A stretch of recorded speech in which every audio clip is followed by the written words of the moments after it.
마크 라이너스가 쓴 6도의 멸종이라는 책이 있습니다. 이 책은요, 지구의 온도가 1도씩 오를 때마다 일어나는 변화에 대해서 말을 하고 있습니다. 저자는 지구의 온도가 2도가 오르면 지구가 지옥이 될 것이다라고 말하며 1도가 오를 때마다 일어나는 지구의 변화에 대해서 자세하게 서술하고 있습니다. 만약 지구의 온도가 1도가 오르면 상가들에서 재앙이 시작되고 가뭄이 닥치고 농토에 모래층이 형성되기 시작합니다. 2도가 오르면 지구 한쪽은 목이 말라 죽고 다른 쪽은 물에 빠져 죽는 경우가 일어나며 바닷물이 산성이 되어 먹이 사슬이 밑바닥부터 흔들리기 시작합니다. 3도가 오르면 지구 온난화가 심화되면서 온실가스 양이 증가합니다. 4도가 오르면 지구 전역에 피난민이 넘치게 되고 세계의 해안선이 달라져 고지대에 있는 나라만 생존하게 됩니다. 우리나라도 이 4도가 오르면요, 물속에 잠기게 된다고 합니다. 5도가 오르면 북극과 남극의 빙하가 사라지고 정글이 불타 없어지며 6도가 오르면 지구에 사는 모든 생명체가 사라지는 대멸종이 일어난다고 합니다. 별것 아닌 1도가 오르면서도 1도의 차이로 인해서 지구의 생태계가 완전히 달라지고 환경이 변화된다라는 겁니다. 우리의 신앙생활도 마찬가지죠. 우리의 신앙의 온도가 1도 오를수록 아니면 1도 떨어질수록 우리의 신앙생활도 달라지게 됩니다. 우리의 신앙의 온도가 뜨거워졌을 때 우리는 어떻게 하나님을 예배했습니까? 간절히 부르짖고 찬양도 열심히 하고 누가 예배 자리에 나오지 말라고 해도 기도하지 말라고 해도 기도하던 우리의 모습들이 있었을 겁니다. 안타까운 건 그 모습들이 과거형이 되었다라는 거죠. 예전에 하나님을 생각할 때 여러분들 가슴 속에 이 벅차오르는 그 감정들을 느껴본 적이 언제인지 한번 생각해 봅시다. 이제는 아련한 추억이 되어서 내가 그런 때도 있었지라고 생각하는 모습이 아닌지 한번 우리의 모습을 되돌아보기를 원합니다. 저자는 온도의 변화의 원인을 인간의 탐욕이라고 정의합니다. 탐욕은요, 더 많은 것을 바라는 것, 만족하지 못하고 더 많은 것을 누리고자 하는 마음입니다. 탐욕이 커지면 커질수록 우리는 세상을 사랑하는 온도가 커지게 되는 거죠. 탐욕에 사로잡힌 사람들은요, 더 많은 것을 얻기 위해서 자신의 모든 것들을 다 투자합니다. 때로는 다른 사람을 속이기도 하고 다른 사람을 비방하기도 하고 자신의 것을 쟁취하기 위해서 다른 사람을 계속해서 밟고 일어선다라는 거죠. 하지만 하나님을 향한 탐욕은 다릅니다.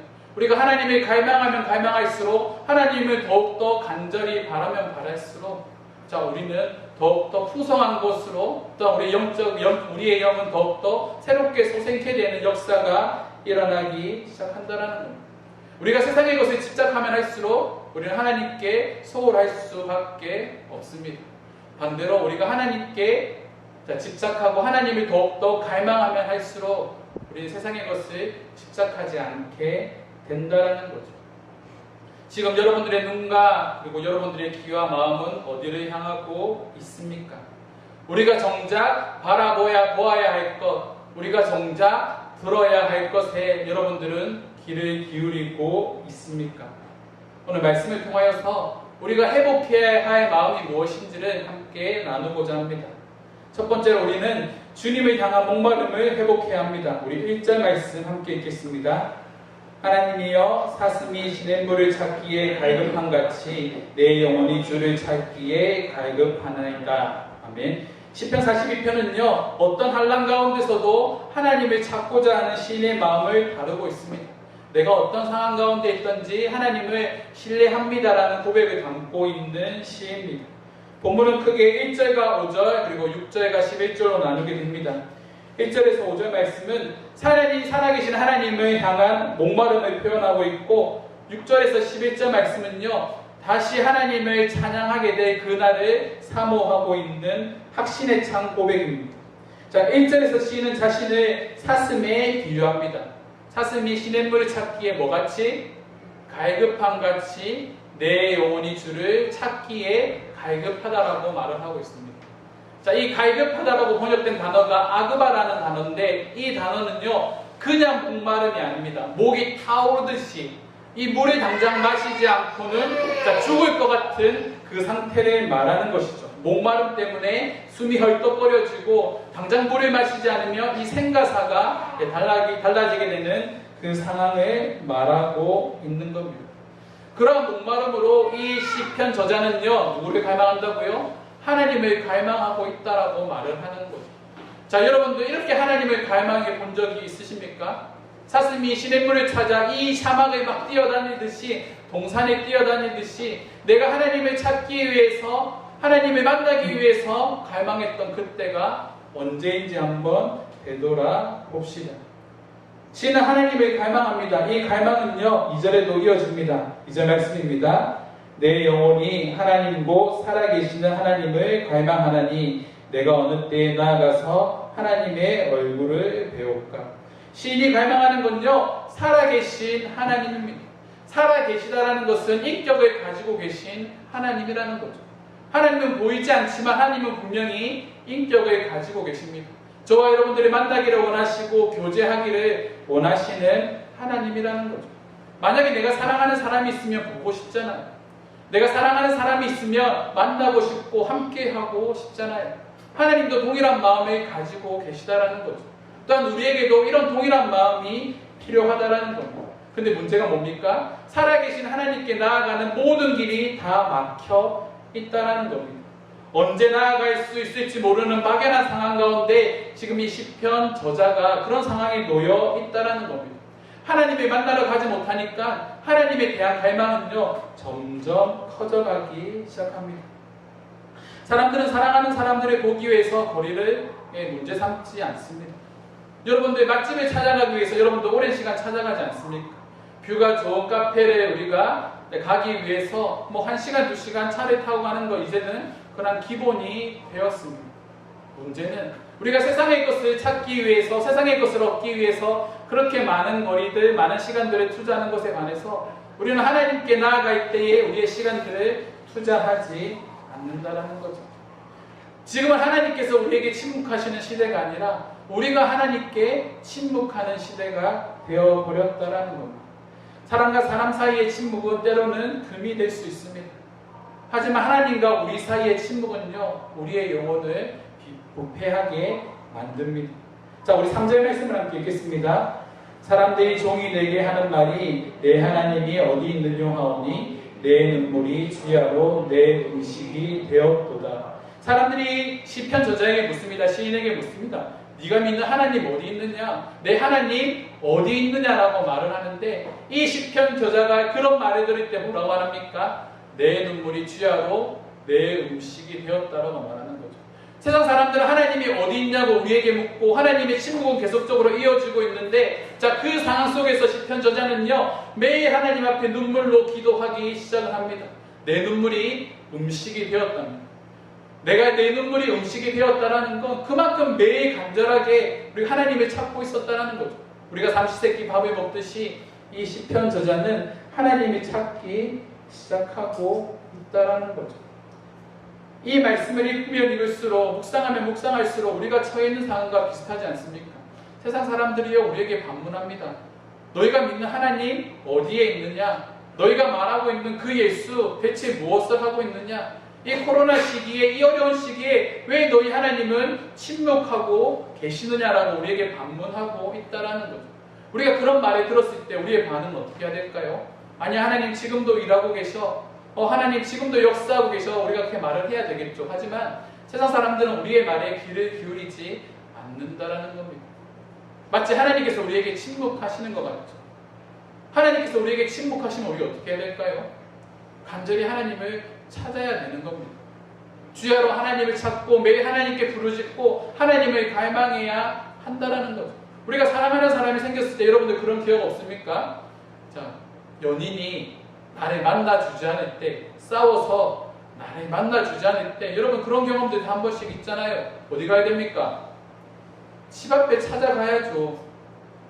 그런 경험이 없는 우리 청년들은 이해할 수 없겠지만, 네, 찾아가야 됩니다. 집 앞에 찾아가든, 회사 앞에 찾아가든, 학교 앞에 찾아가든, 찾아가서 기다리고 만나야 문제가 해결되지 않습니까? 자, 우리가 지금 그런 상황에 놓여 있다는 겁니다. 우리는 어떻게든 하나님을 만나기 위해서 하나님께 계속적으로 찾아가야 한다는 거죠. 그런 모습이 사라진 것이 참으로 많이 안타깝습니다. 제가 20대 때요, 20대 때라고 말하니까 벌써 한 12년, 13년이 이렇게 지나버렸는데, 자, 20대 때 제가 한참 신앙적으로 뜨거울 때, 자, 한참 제가 사역했던 선교단체에서 하는 것들이 있습니다. 이거는 제가 중고등학교 다닐 때도 많이 했던 건데, 항상 한 달에 한 번, 두 달에 한 번 산기도를 올라갔습니다. 여러분 그런 경험 있으십니까? 옛날 어른들이 그런 말을 하잖아요. 자, 기도하러 산에 올라가서 뭐를 뽑는다고요? 소나무를 뽑는다고요. 나무를 잡고 막 간절히 기도하니까 마치 나무를 뽑는 것처럼 우리가 막 그렇게 기도하는 행위를 했다라고 말하는데, 그렇게 기도한다고 나무 뽑히지 않습니다. 하지만 뭘 말하는가요? 그런 간절함이 있었다라는 거죠. 예전에 자, 사역이 있거나 중요한 일을 앞두고 있을 때 산에 올라갔습니다. 기도원에 올라가서요. 3, 4, 5 모여서 기타 치고 찬양하면서 새벽 늦게까지 기도했던 그런 추억들이 있습니다. 여러분 그런 것들 경험해 본 적 있으십니까? 산기도 없으시죠? 함께 하시죠. 근데 그때가 너무 좋았습니다. 아무것도 아닌데요. 그냥 후라시 하나 켜고 산에 올라가서 넓은 바위에 3, 4, 5 앉아서 함께 기도하고 말씀 듣고 2시간, 3시간 찬양하던 그때가 참으로 그립습니다. 교회에 모이면요, 또 3, 4, 5 모여서 찬양하고 자연스럽게 기도하고 교제하고 기도 제목 나누는 그 시간들이 참으로 많이 그립습니다. 그때는 누구 하나 강요한 사람도 없고요, 자발적으로 나와서 함께 기도하고 찬양하던 때입니다. 한국교회는 그런 것들을 참 많이 잃어버린 것 같습니다. 우리가 자주 하는 말이 있죠. 바쁩니다. 바빠서 그렇습니다라고 말합니다.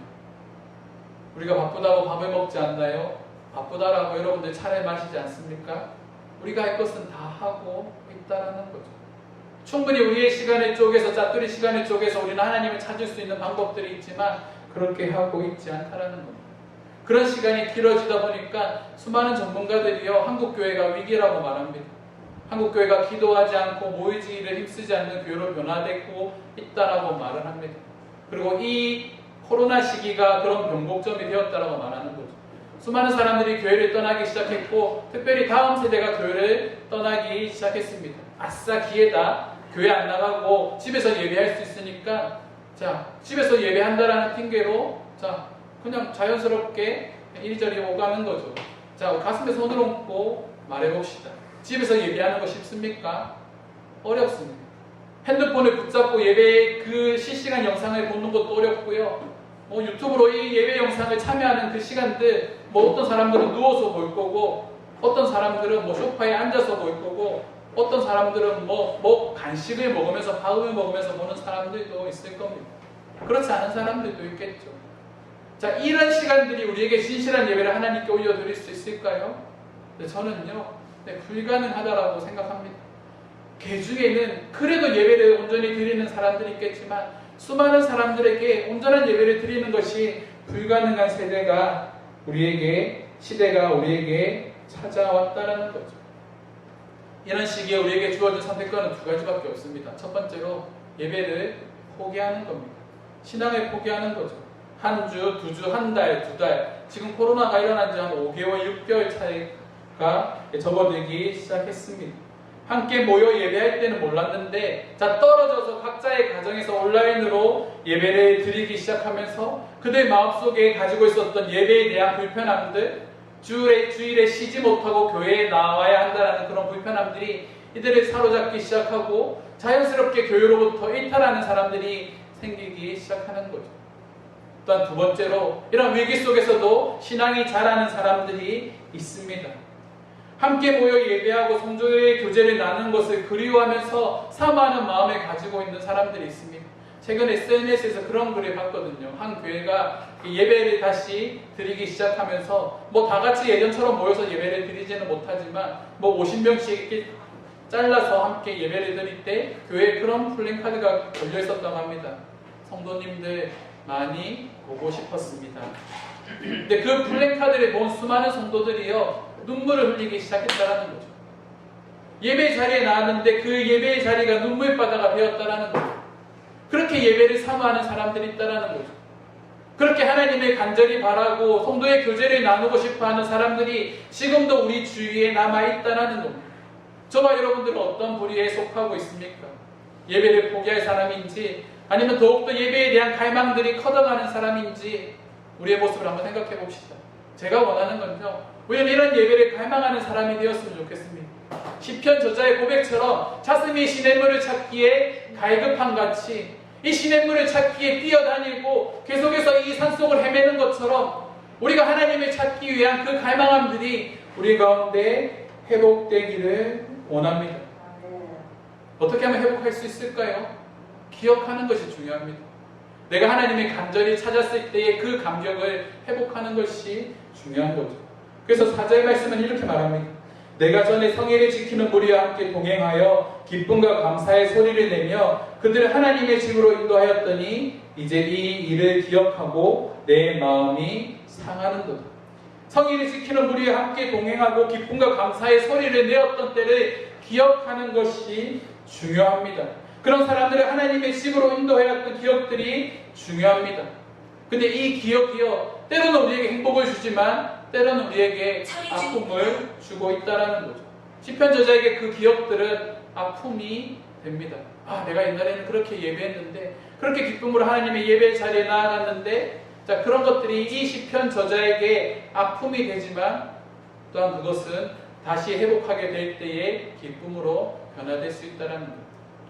이 위기라고 말할 때 이 기자가요, 기회라는 뜻이라고 합니다. 우리가 코로나 시대에 교회가 위기라고 말하지만 새로운 기회가 우리에게 주어질 수 있다는 거죠. 그 기회가 언제 주어질까요? 우리가 하나님에 대한 이 갈망함들을 잃어버리지 않을 때, 하나님을 찾고자 하는 마음들을 잃어버리지 않을 때 새로운 기회가 우리에게 주어지기 시작한다는 겁니다. 그래서 5절에서 다음과 같이 말합니다. 내 영혼아, 내가 어찌하여 낙심하며 어찌하여 내 속에서 불안해하는가? 너는 하나님께 소망을 두라. 그가 나타나 도우심으로 말미암아 내가 여전히 찬송하리로다. 어찌하여 낙심하고 어찌하여 불안해하는가? 너는 누구에게 소망을 두라고요?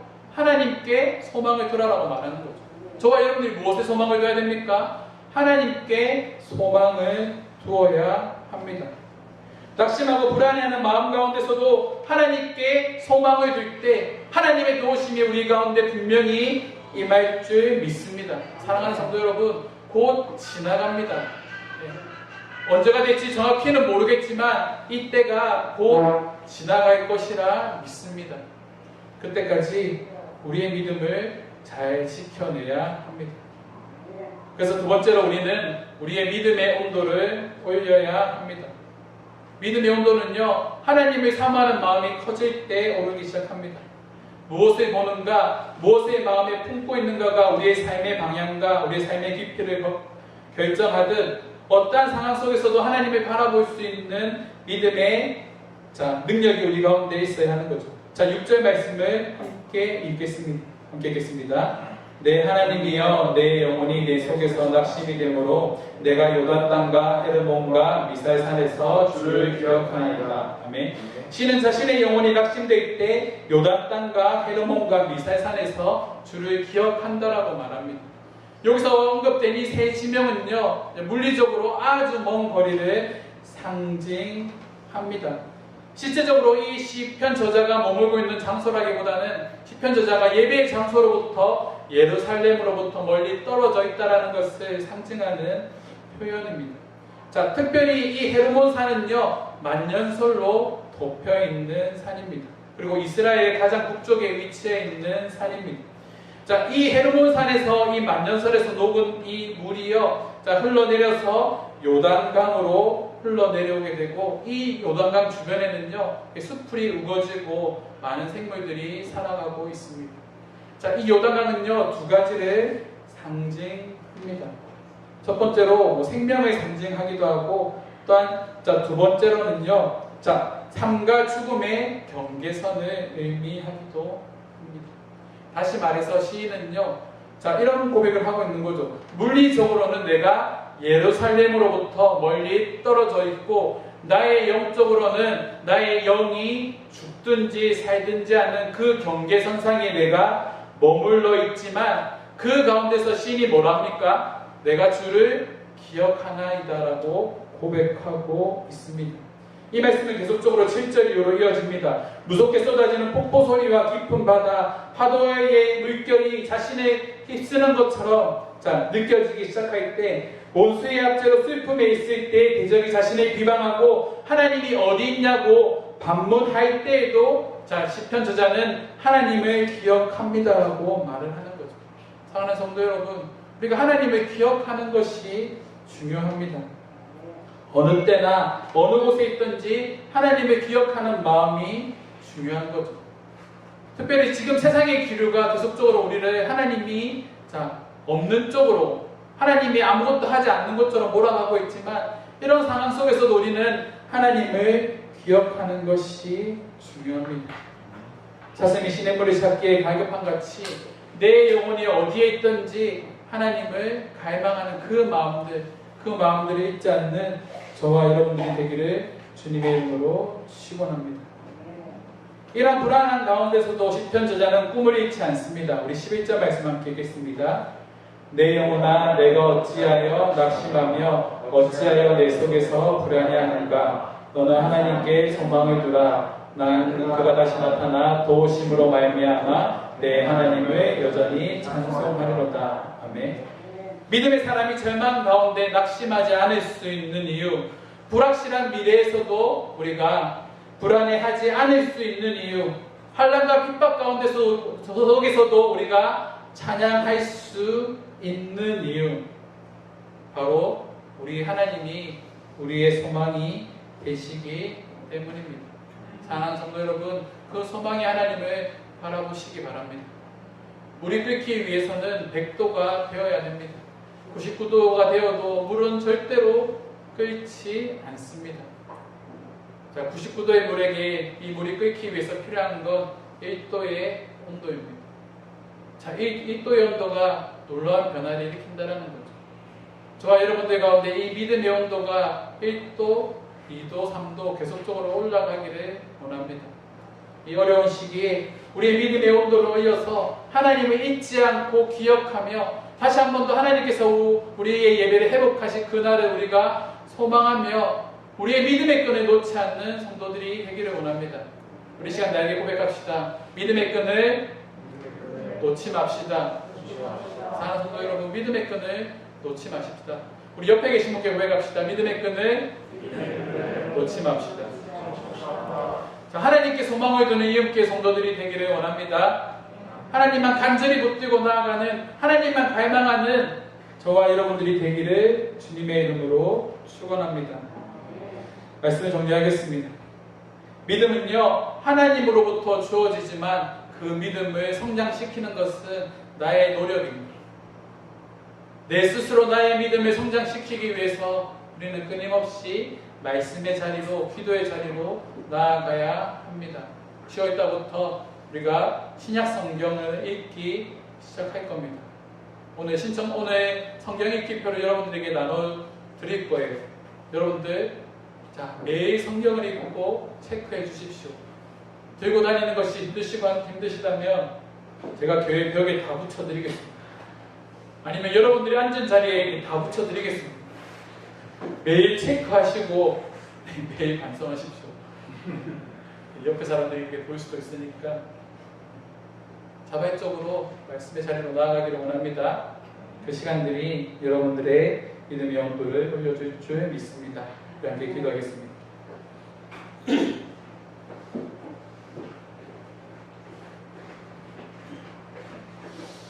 네, 불안한 시대에 우리가 살아가고 있습니다. 네, 끝이 보이지 않는 시대. 네. 언제 끝이 날지 모르는 이 코로나 시대에 우리가 기억해야 될 것이 있습니다. 패스트라는 소설이 있거든요.